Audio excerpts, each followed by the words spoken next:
Eu gostaria... Boa noite, então, agora, mais uma vez. Eu vou dar 2 avisos aqui antes da gente começar a conversar. O primeiro é sobre a Conferência Estadual Espírita, tá? Vai acontecer agora, de 8 a 10 de março, lá na Expo Positivo do Barigui, tá? O tema desse ano é o Evangelho segundo o Espiritismo, 160 anos. Eu acredito que todos tenham interesse em participar, né? Inclusive o próprio Divaldo vai dar uma palestra na sexta, uma no domingo, né? A entrada é gratuita. E aí, se vocês quiserem mais informações, é só acessar o site www.conferenciaespírita.com.br, tá? Serão todos bem-vindos. E, para quem aqui quiser aprofundar, né, os estudos da doutrina, estão abertas as inscrições para o PBDE, que é o Programa Básico da Doutrina Espírita. São encontros semanais, tá? Tem turma nas quintas-feiras, às 20 horas, e na sexta, às 14. Então, quem tiver interesse, daí, depois da palestra, pode ir ali na secretaria, desculpa, não é na secretaria, é na salinha após a secretaria, ali do lado esquerdo. Vai estar o pessoal fazendo as inscrições. Quem tiver interesse pode tirar dúvidas lá com eles, tá? Muito bem. Então, antes da gente entrar no nosso tema, e agora com os recados devidamente dados, eu vou convidar vocês a gente fazer uma pequena prece. Então, quem se sentir confortável pode sentar numa posição agradável, fechar os olhos. Vamos tentar unir os nossos pensamentos a esse momento presente. Vamos pedir que a espiritualidade dessa casa, os nossos mentores espirituais estejam ao nosso lado nesse momento. Agradecer pela oportunidade de estarmos juntos, de refletirmos sobre os assuntos dessa noite, na certeza de que sairemos daqui um pouquinho melhor do que como entramos. Que assim seja. Então, vamos lá. Estou vendo que tem muitos casais aí, né? E hoje a gente vai falar sobre homem e mulher. Uma parceria. E foi um tema bastante interessante. Eu sempre comento aqui que os temas das palestras são sempre para os palestrantes, né? São sempre temas que a gente é desafiado a nos aprofundarmos. E foi muito gostoso fazer essa apresentação. Então, como sempre, eu proponho algumas reflexões iniciais, e aí, ao longo da nossa fala aqui, da nossa troca de experiências, a gente vai abordando cada uma delas, tá? Então, assim, desde sempre, né, desde lá dos homens primitivos, né, dos homens das cavernas, inclusive a gente vê, né, aqueles desenhos, né, nas paredes das cavernas, a gente sempre percebeu o masculino e o feminino, o homem e a mulher, tá? Então, é uma jornada conjunta que vem desde sempre, né? Na própria Bíblia, se a gente pensar lá Adão e Eva, né, e todos os outros personagens, sempre tem a figura do homem e da mulher. E isso tudo vai moldando as sociedades para construir culturas, né, para desbravar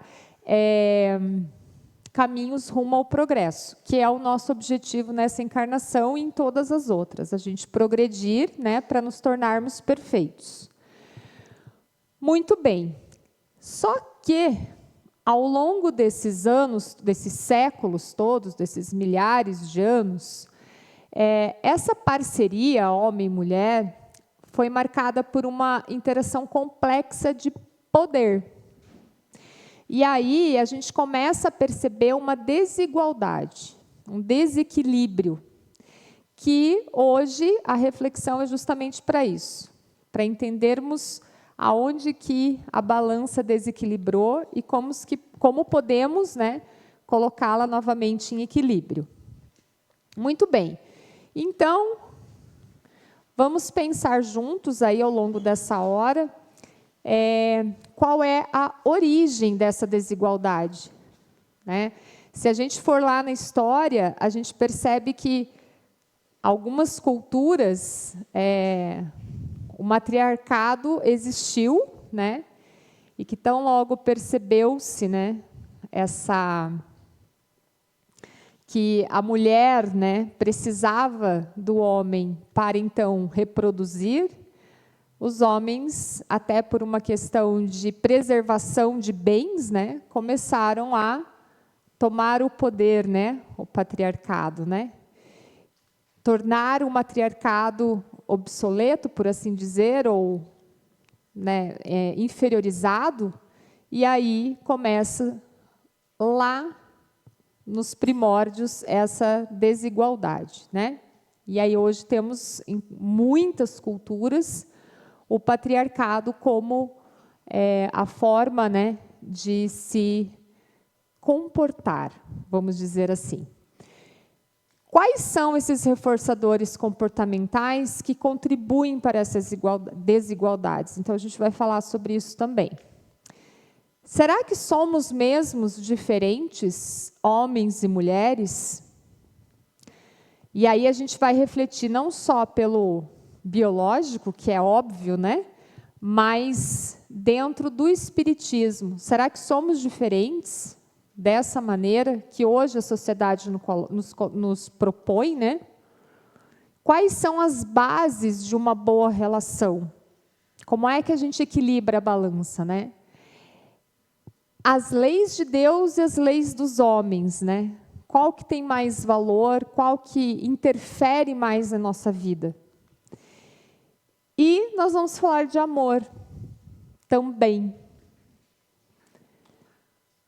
E aí eu começo de uma forma bem ingênua até. Vamos falar aqui um pouquinho dessas diferenças, onde que isso começa agora já na atualidade. Como que a gente já vai colocando desde pequenos, né, colocado para nós, e a gente transfere isso para os nossos filhos, para os nossos sobrinhos, né? A questão da polaridade entre gêneros. Existe um estereótipo. Então, as mulheres, elas são reconhecidas pela sua sensibilidade emocional, pela sua intuição, pela expressão, como ela coloca para fora os seus sentimentos, né? Ela é reconhecida como aquela que cuida, aquela que, né, dá a mão, que acolhe, né, na empatia. As mulheres são mais comunicativas. Alguns homens também, né? Mas... E essa daqui que é uma tarefa, é uma questão assim que eu realmente constato isso na pele, que nós somos multitarefas, né? A gente consegue fazer 3, 4, 5 coisas ao mesmo tempo, e não é uma capacidade muito comum, né? Frequente na maioria dos homens. E os homens? Os homens, eles são reconhecidos por serem mais racionais, né? Por serem mais assertivos, né? O homem que sabe, né? Não é raro a gente ouvir nas famílias que uma mãe normalmente fala: vou falar com seu pai, para um filho, não no intuito de discutirem as decisões, mas para que o pai tome a decisão, né? Então, essa assertividade. Os homens são reconhecidos pela sua resistência física, pela sua competitividade, são mais focados em soluções. Por quê? Porque são menos multitarefas, né? Então, eles conseguem serem mais focados, né? Menos coisas para fazer ao mesmo tempo, conseguem, então, por isso, assertividade, né? Por ter essa racionalidade. Eles têm uma tendência, né, a liderar, né? Você vê até no mercado de trabalho Os homens, hoje, até se a gente entrar na questão de diferença salarial entre homem e mulher, os homens eles ocupam, né, muito mais cargos de liderança do que as mulheres. E eles também são conhecidos por essa contenção emocional, né? A mulher fala, coloca para fora, a maioria, tá? Não estou dizendo todas, mas assim, numa maneira geral, os homens são mais contidos emocionalmente do que as mulheres, certo? Muito bem. E aí, esses conceitos aí de polaridade, eles foram construídos culturalmente. Falando aqui de Brasil, isso aqui está na nossa cultura. O que é a cultura? É aquilo que rege, né, o comportamento da maioria da população, né? O comportamento, as crenças, tá? E aí, para os que... Eu acho que eu acertei aqui no próximo slide. Para aqueles que são mais contemporâneos meus, vão lembrar disso daqui, ó. Quem é que aqui já não teve algum desses itens aqui? A gente aprende desde criança o papel do homem e o papel da mulher. Isso é cultural, tá? Então, vamos lá. Os meninos, desde criança, eles são incentivados a quê? Brincar de carrinho. Brincar de autorama. Aqui é um posto de gasolina, acho, né? Um brinquedo mais voltado para quê? Carros, coisas na rua, né? Externas. Mecânica, né? Ferramentas. A própria bicicleta, né? Hoje até não, mas na minha época eu lembro que o meu irmão ganhou a bicicleta, eu ganhei a boneca, né? Então, carrinho de controle remoto, né? E o que as meninas ganham? A cozinha, né? Para brincar de casinha. A boneca no carrinho para cuidar do bebê. O aspirador de pó. O mercadinho, certo? O que isso diz para nós? Está errado? Absolutamente. Não há nada de errado com esses brinquedos. Mas o que eu trago para a gente refletir é, e se um menino quiser uma boneca? Como é que a gente vai reagir enquanto sociedade? E se uma menina quiser sei lá, uma fantasia de bombeiro, quer brincar de ser bombeiro? Como é que a gente causa alguma estranheza num primeiro momento, assim? Acho que sim, né? Então, isso aqui, essas diferenças, elas são ensinadas para a gente, desde pequenininho. E, além daqueles brinquedos, existem essas frases reforçadoras. Então, olha como a gente é inserido, né? Eu aprendi isso com a minha mãe, que aprendeu isso com a avó, e lá para trás, e com certeza hoje, ainda que um pouquinho diferente, né? Talvez com outra linguagem, mas isso aqui ainda existe. O que os meninos ouvem muito quando são pequenos? Homem não chora, né? Homem não chora, para de chorar, né? Pare de agir como uma menininha. Olha como a gente está ensinando os meninos a não expressarem os sentimentos. Seja homem, aguente firme. Quantas vezes eu já ouvi, hoje não mais, mas na época lá dos meus 18 anos, eu ouvia muito aquele medo, né, que os meninos tinham de ir para o exército. E os pais achando que mandar para o exército é o que faria do menino um homem. Errado? Não sei, não tenho essa resposta. Mas que isso é um reforçador para a desigualdade de gênero, é. Isso sim. Não seja fraco como uma mulher. Isso é coisa de menina, né? Não seja afeminado. O que um menino brincar de boneca poderia ensinar ao menino? Cuidar dos seus filhos, cuidar da sua família, certo? Então, vejam, a gente vai nisso, né? Deixe de frescura, seja durão, né? Olha aqui, só as mulheres podem ser emocionais, só as mulheres podem chorar, se expressar, né? Essa daqui, então, hoje vale processo, né? Essas afirmações aqui, né? Então, isso para os meninos. E as meninas? Mesma coisa. As meninas não devem se sujar. Elas devem ser delicadas. A minha mãe, eu sentava e eu não podia sentar com os joelhos afastados. Fecha as pernas, menina. Não é assim que menina senta. Então, ok. Você é uma princesa, né? Deve se comportar como tal. Deve ser boazinha. Isso é coisa de homem. E assim vai, né? Isso é perigoso para uma garotinha, né? Olha aqui, ó, a racionalidade. Não se preocupe com matemática, isso é coisa de menino. Tanto que até hoje você entra nas faculdades de engenharia, as faculdades de exatas, a predominância masculina ainda é maior, né? Claro, é uma facilidade do homem? Pode até ser que sim, por conta do foco, e se a gente entrar nas questões de neuropsicologia, há explicações para isso. Mas isso não deve ser coisa de menino, né? Deve ser coisa de quem quiser, né? Essa daqui também, né? Não seja tão ambiciosa, você é só uma mulher. Olha como você vai colocando reforçadores que vão dizendo para a mulher: você não precisa, né, tanto, porque ao casar, né, você precisa de um homem para te proteger.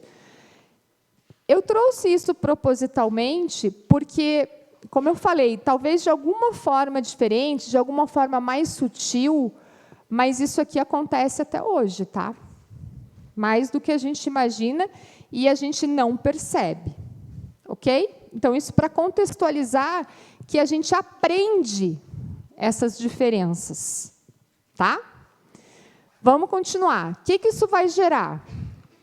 Vai gerar baixa autoestima, né?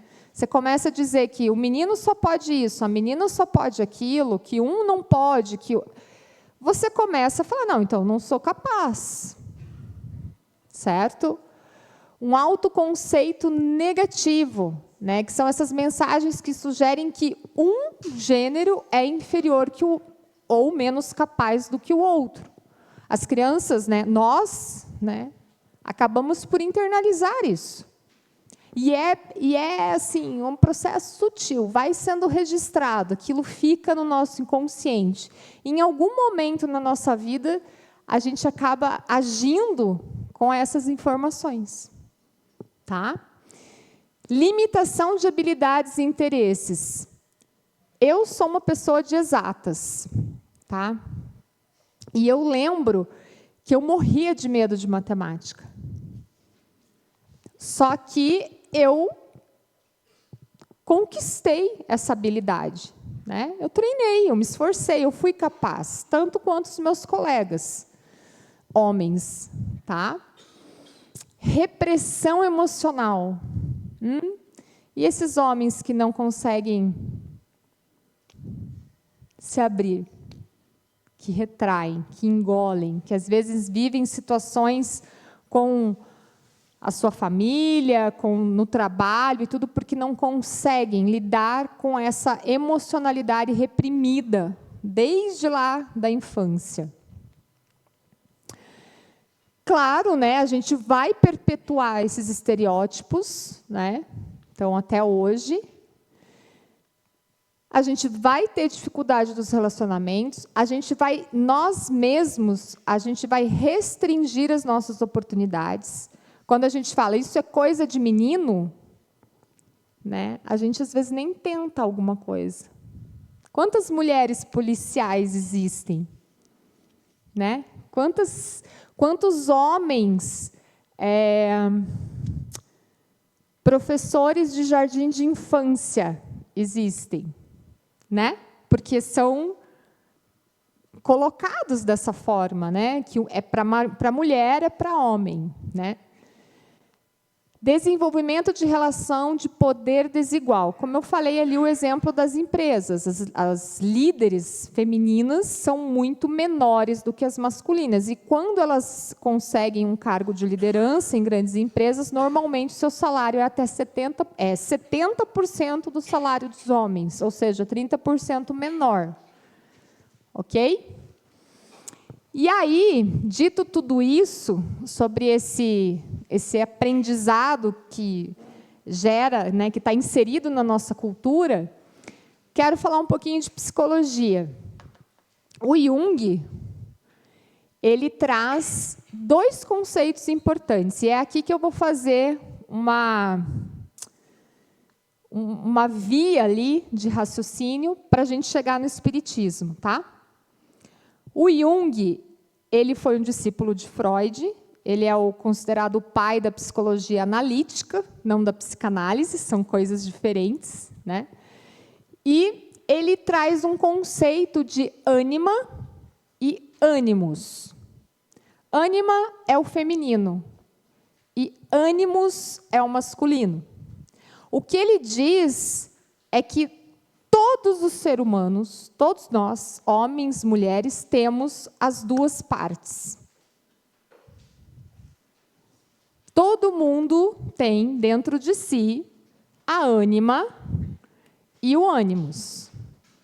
E aí eu achei essa figura aqui que eu achei muito legal. Temos as duas metades, tá? E aí o que vai acontecer? Quando um homem não desenvolve, entra em conflito com o seu feminino e vice-versa, quando uma mulher entra em conflito com o seu masculino, aí começa a confusão total. E aí o que ele fala? Que a gente precisa integrar e compreender que temos o masculino e o feminino dentro de nós, tá? Para que a gente consiga alcançar essa individuação. O que ele quer dizer com individuação? Se a gente for fazer um paralelo com o espiritismo, ele quer dizer a evolução. Se individuar é se integrar, é evoluir sabendo que temos as duas partes. Não longe, falando um pouquinho de reencarnação, há vidas, hoje eu estou como mulher, mas certamente, em alguma vida passada, eu possa ter sido um homem. Todos nós, hoje, estamos neste gênero, mas, com certeza, já intercalamos aí, já fomos mulheres, já fomos homens, e é assim. Então, a gente precisa entender que essas duas partes elas vão moldar as nossas atitudes, nossos comportamentos e nossos relacionamentos. Então, eu vou dar um exemplo. Quando um homem ele tem o seu feminino desenvolvido, ele é mais sensível à família, por exemplo. É um exemplo genérico, tá? Ele é mais sensível, ele é um melhor ouvinte, ele se sensibiliza mais. Quando a mulher tem o masculino desenvolvido, ela normalmente é uma mulher mais determinada, ela não se sente tão frágil, né? Ela consegue superar ali aquelas discriminações de que isso é só para homem ou isso é só para mulher. Ok? Então, é importante ter o equilíbrio das duas coisas dentro de nós. Tá? E aí, agora, entrando com tudo isso que eu trouxe, as reflexões dentro do Livro dos Espíritos. Então, no Livro dos Espíritos, Kardec pergunta, perante Deus, são iguais todos os homens? E ele quis dizer homens, todas as pessoas? E aí a resposta é, sim, todos tendem para o mesmo fim. Todos os homens estão submetidos às mesmas leis da natureza. As leis da natureza são as leis de Deus. Todos nascem igualmente fracos e acham-se sujeitos às mesmas dores. E o corpo do rico se destrói como o do pobre. O que sobra? A alma, né? Deus a nenhum homem concedeu superioridade natural, ou seja, fomos criados todos simples e ignorantes. Certo? Não deu essa superioridade natural, nem pelo nascimento, nem pela morte, e todos, aos seus olhos, são iguais. Eu poderia acabar a palestra aqui, né? Porque se Deus diz que todos somos iguais, então a gente vai sair daqui com essa certeza. Todos somos iguais. Fácil? São iguais perante Deus o homem e a mulher, e têm o homem e a mulher os mesmos direitos? E aí a resposta: não outorgou Deus a ambos a inteligência do bem e do mal e a faculdade de progredir? Eu acho muito legal quando os espíritos eles devolvem a pergunta com outra pergunta, né? Como quem diz, já não está claro, não está óbvio, e o óbvio precisa ser repetido, né? Várias vezes. Então, Kardec instiga, né? Essa aqui é a 817, essa aqui é a 818. De onde provém a inferioridade moral da mulher em certas regiões? Olha aqui. Do predomínio injusto e cruel que sobre ela assumiu o homem. Eu vou trazer um slide aqui que eu confesso, eu me choquei. Porque a gente estuda nos livros de história, mas quando a gente vê as datas, eu acredito que talvez seja surpresa para vocês também. Que é isso aqui. Vejam com atenção esse slide. Olhem as datas aqui do lado. E aí eu vou começar de baixo para cima, tá? Em 2015, foi aprovada a lei do feminicídio. Agora. Em 2006, é sancionada a Lei Maria da Penha. Em 88, gente, 88, eu tinha 10 anos. Façam as contas. A Constituição brasileira passa a reconhecer as mulheres como iguais aos homens. Isso faz 35 anos. Em 85 é criada a Delegacia da Mulher. Em 77, a lei do divórcio é aprovada. Por que aqui de 77 até aqui 2006, esses dados são importantes? Porque a mulher era propriedade do homem. E, às vezes, em relações violentas, muitas, né, tanto que foi aprovada agora a lei do feminicídio, algumas eram mortas, porque elas simplesmente não podiam sair daquela relação. Vejam só. Essa daqui, eu não sei se foi muito boa.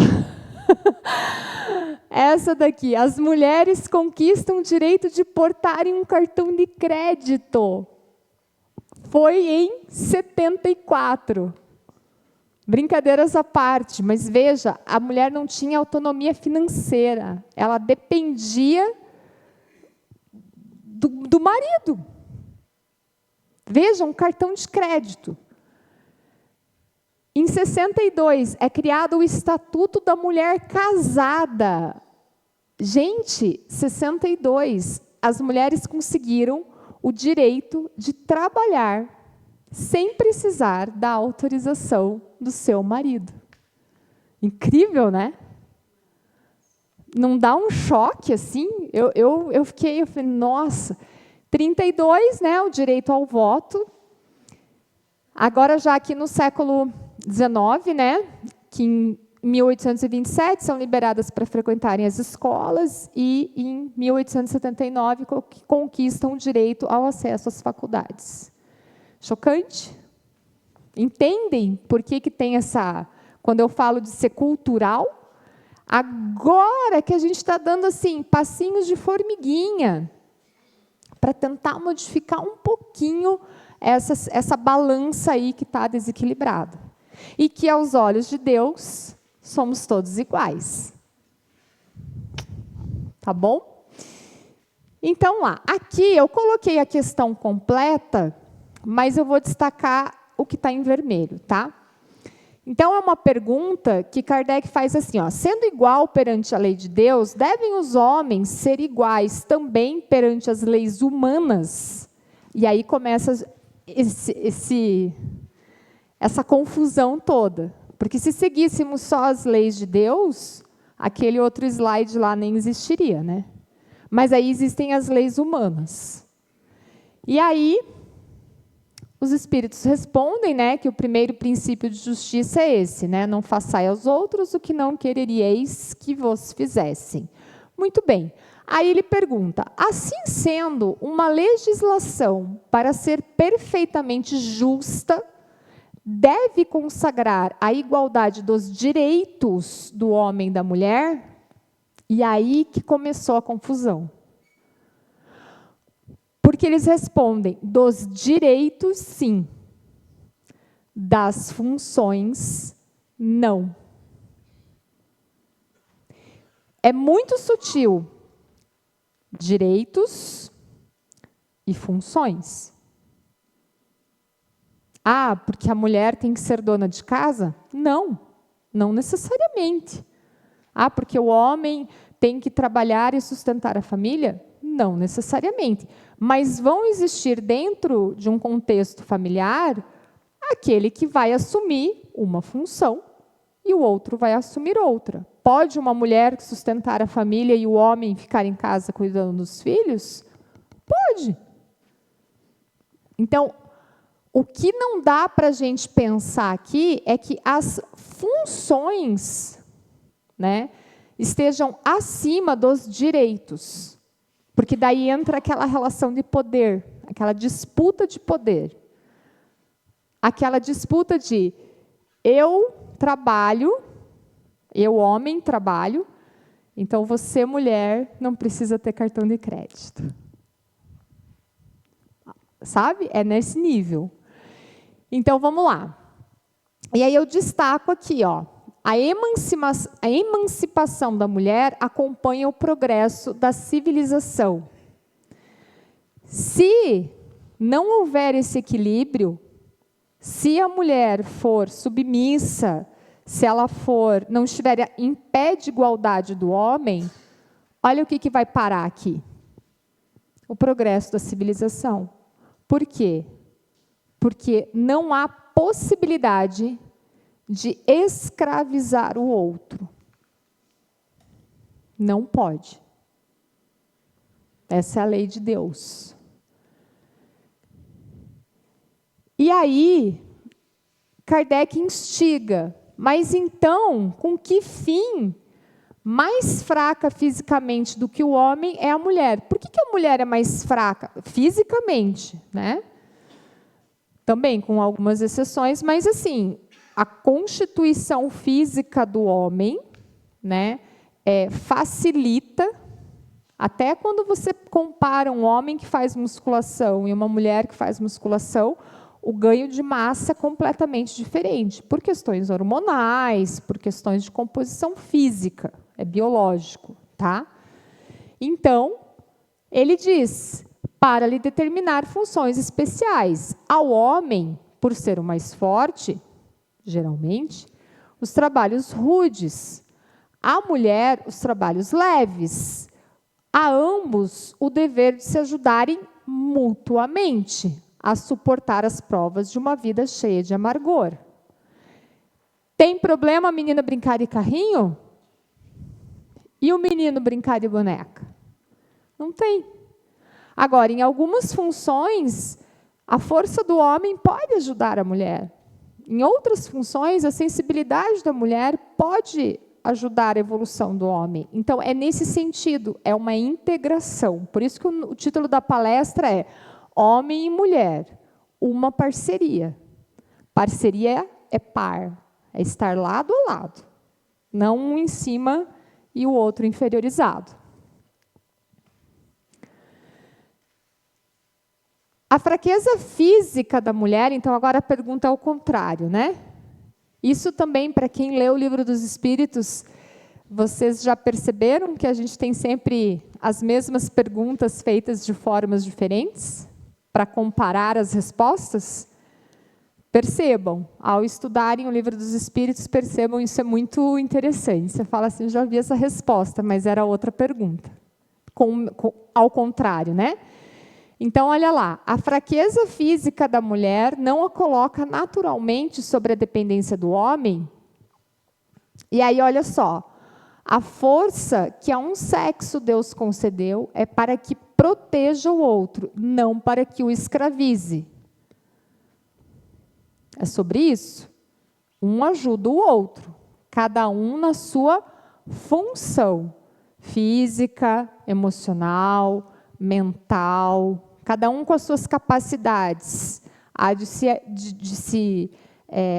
de haver, né, uma união, uma parceria. E aí entra a questão do que a gente tem que dar muito valor, e agora que me permitam um comentário até um tanto engraçado, a mulher dá a vida, certo? Vamos comparar uma mulher dando à luz com um homem gripado?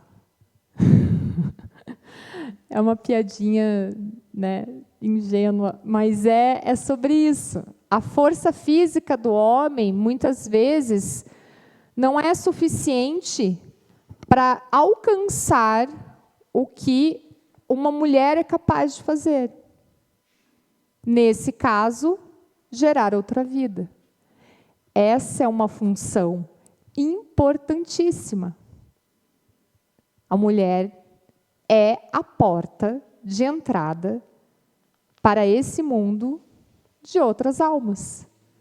É através dela que a reencarnação acontece. Então, vejam a responsabilidade de uma mulher nesse sentido. Então, se a gente for falar de poder agora, vira um cabo de guerra, né? Porque vejam isso. As funções a que a mulher é destinada pela natureza terão importância tão grande quanto as deferidas ao homem. E aqui ele está continuando as perguntas anteriores, falando sobre força física, sobre poder, sobre dominação de um sexo sobre outro. E aí a resposta é sim, maior até. É ela quem lhe dá as primeiras noções de vida. Todo mundo aqui já sabe, mas vale reforçar. O homem, o Homo sapiens, né? Nós aqui, somos os únicos mamíferos que morrem se não tiverem cuidados nos primeiros anos de vida. Nós não somos capazes de sobreviver. A gente precisa da mãe e do pai. Obviamente que na sociedade que a gente vive hoje, muitas vezes esses dois papéis não ocorrem, né? Não acontecem, mas é isso. Um recém-nascido, se ele não tiver cuidado, ele morre. Uma girafa cai lá de, sei lá, 3 metros de altura, um filhotinho, quando a girafa mãe dá a luz ali, ele cai e sai andando. E a gente? Quantos anos a gente leva? Anos não, meses, né? 1 ano, mais ou menos, que a criança começa a andar, mais ou menos. Um pouquinho mais, um pouquinho menos. E para falar? E para conseguir colocar uma roupa sozinho? Vejam, são anos de cuidado do pai e da mãe. Nos primeiros anos, muito mais da mãe, por causa da amamentação, né? Então, vamos falar agora sobre essas uniões. Como é que a gente vai começar a equilibrar essa balança? No Evangelho segundo o Espiritismo, no capítulo 23, tem um item, o item 3, que me chamou a atenção, que fala assim, ó, mas, na união dos sexos, a par da lei divina material, comum a todos os seres vivos, há outra lei divina, imutável como todas as leis de Deus, exclusivamente moral, é a lei do amor. Na minha humilde opinião, a balança começa a se equilibrar quando a gente coloca em prática a lei do amor. Esse é o primeiro passo, na minha opinião. E eu vou explicar por quê. Porque quando a gente fala de união de almas, né, a gente não está falando apenas de uma união física, mas a gente está falando de dois espíritos que estão se unindo para quê? Para buscar aprender e evoluir juntos. Então, a gente precisa um do outro. Precisa. A gente não evolui se a gente não tiver o outro ao nosso lado. Não necessariamente, né, no casamento, mas precisamos. Precisamos do trabalho, precisamos dos colegas dos estudos, a gente precisa de pessoas para a gente aprender a evoluir. Aprender e evoluir. Existe uma coisa chamada companheirismo espiritual, né? O casamento é visto como uma oportunidade de crescimento espiritual para mútuo, né? Para os dois. Os parceiros têm a chance de apoiar um ao outro em seu desenvolvimento moral e intelectual, trabalhando juntos para superar os desafios e alcançar a harmonia. Percebem como quando a gente coloca aqui a lei do amor, essas interações começam a acontecer naturalmente? A lei de afinidade, né? Os espíritos são atraídos uns pelos outros, com base em afinidades espirituais.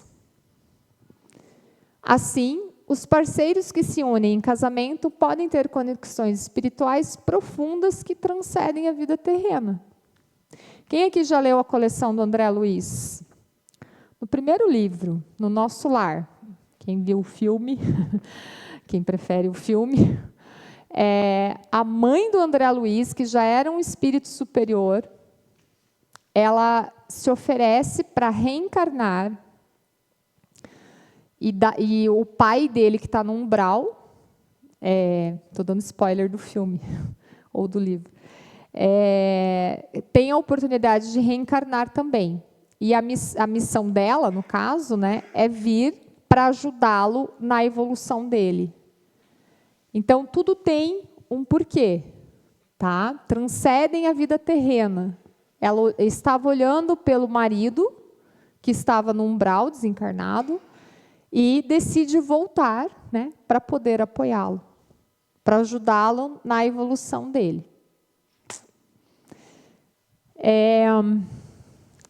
As uniões, elas são, como eu falei anteriormente, né, a forma, né, essas uniões são uma forma de permitir a reencarnação, né? Então, ensina a crença da reencarnação, que é a sucessão das vidas terrenas, né?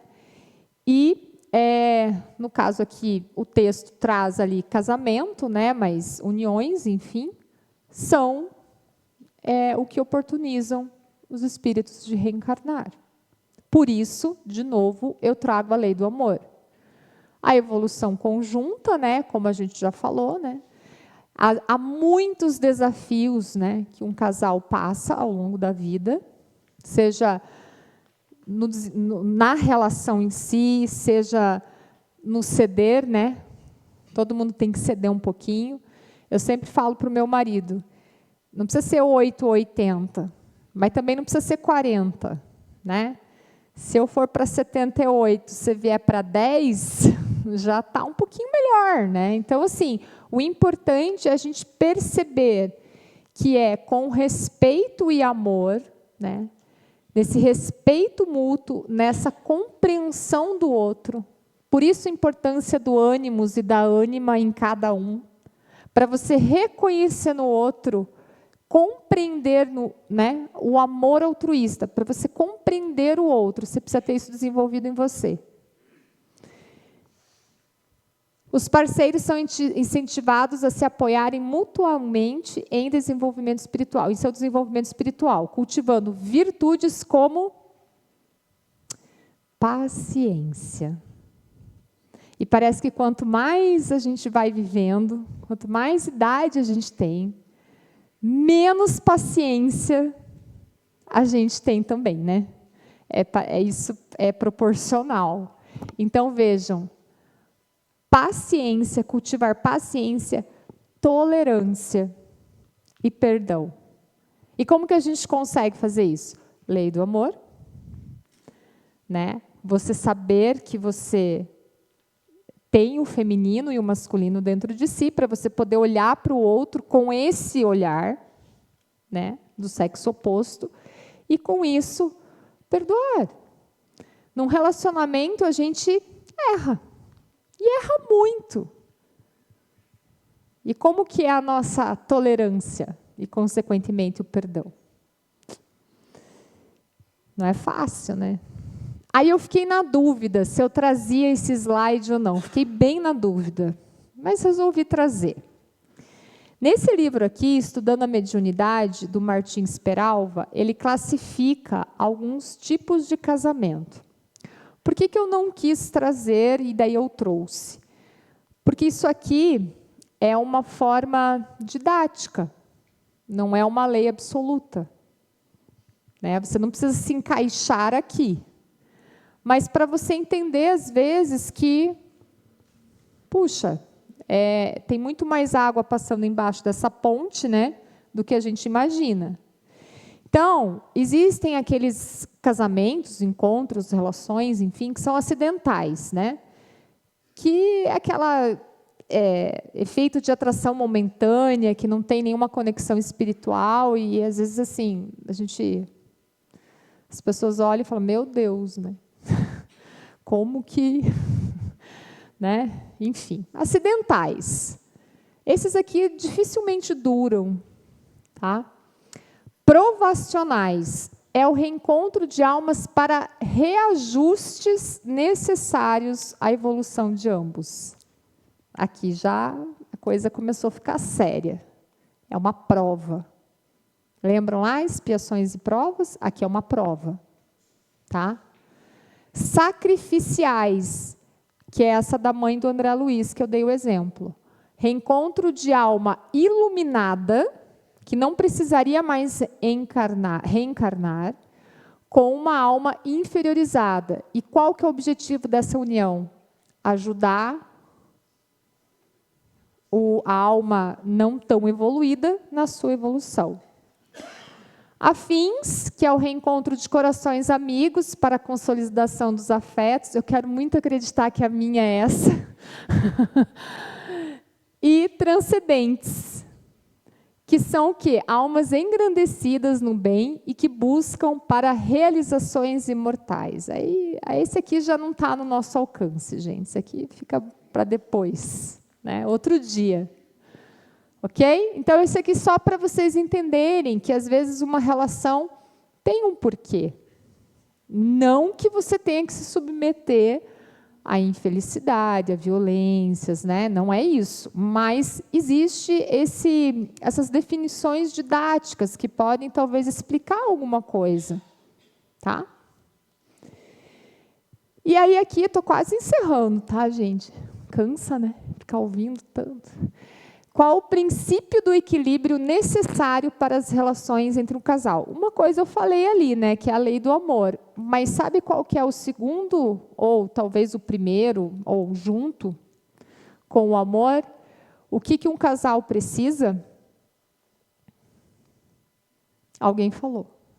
Eu ouvi. Não? Tá bom. Aí, falou de novo.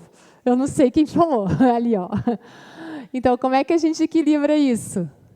Respeito. Respeitar. Respeitar o quê? Direitos iguais. Funções diferentes. Ok? Pensem nisso. Não há um gênero melhor do que o outro. Os direitos são iguais, mesmo, saiu um português meio errado ali, mesmo com funções podendo ser diferentes. Tá? E normalmente são, né? Porque um complementa o outro. E agora, quase para terminar. As reflexões finais que eu trago para vocês é a gente pensar nesse aspecto do que a gente ensina, do que está dentro de nós já enraizado e que a gente precisa, mesmo que a passos lentos, modificar. Como diz a lei da evolução, você não tem saída. Todo mundo vai ser um espírito perfeito, tá? A marcha da evolução, ela não para, mesmo que você não queira, ela vai acontecer, é inevitável. Então, mesmo que isso seja lento, a gente precisa quebrar, né, esses estereótipos, esses estigmas, tá? Por quê? Porque hoje, mais do que nunca, é imperativo que exploremos os diversos lados desta parceria.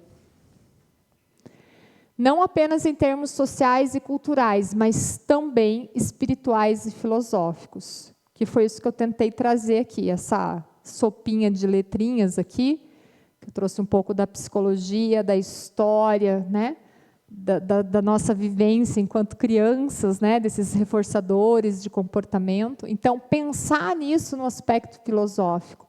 Aquele slide com as datas, né, do que as mulheres foram conquistando, né, os seus direitos, ela é muito chocante. E a gente tem muito caminho pela frente. Então, que a gente continue. A nossa compreensão da igualdade de gênero, do respeito mútuo e da colaboração é essencial para construir um mundo mais justo, mais harmonioso e mais inclusivo. Quando você olhar para uma mulher e quando uma mulher olhar para um homem e, assim como Deus falou, não ver diferenças, isso se conquista com respeito, com amor, o mundo vai automaticamente, vamos dizer assim, se tornar mais justo, harmonioso e inclusivo. A gente tem que lembrar, olha lá, eu gostei dessa imagem, porque é isso. Porque a gente precisa um do outro para evoluir. E quando você dá a mão para o outro, você também está subindo. Você sobe junto. Né? Você também dá um passo na subida. Fazer a lei do amor estar acima de todas as diferenças. E aí, quem conhece essa senhorinha aqui? Ninguém? Isso, Cora Coralina. É minha poetisa favorita. Ela tem uma simplicidade na expressão dos sentimentos, ela coloca as palavras numa simplicidade. E eu sempre finalizo, né, as apresentações aqui, trazendo um pouquinho desse mundo, né, da poesia, da cultura, né, da arte. Então, eu quero trazer para vocês esse poema, que ele chama Poeminha Amoroso, tá? Para a gente encerrar com essa grande escritora que foi alfabetizada depois dos 60 anos, se eu não me engano, e que ganhou tantos prêmios e que escreve dessa forma tão delicada e tão gostosa para a gente ter uma boa noite de sono, né? Então, eu vou ler para vocês. Este é um poema de amor, tão meigo, tão terno, tão teu. É uma oferenda aos teus momentos de luta e de brisa e de céu. E eu quero te servir a poesia numa concha azul do mar, ou numa cesta de flores do campo. Talvez tu possas entender o meu amor, mas se isso não acontecer, não importa. Já está declarado e estampado nas linhas e entrelinhas deste pequeno poema o verso, o tão famoso e inesperado verso que te deixará pasmo, surpreso, perplexo. Eu te amo. Perdoa-me, eu te amo. Poeminha amoroso da Cora Coralina. Com isso, eu desejo a vocês boas reflexões. Espero que tenha ficado aí algumas coisinhas borbulhando. Estudem, né? E que tenham todos uma boa noite. Muito obrigada.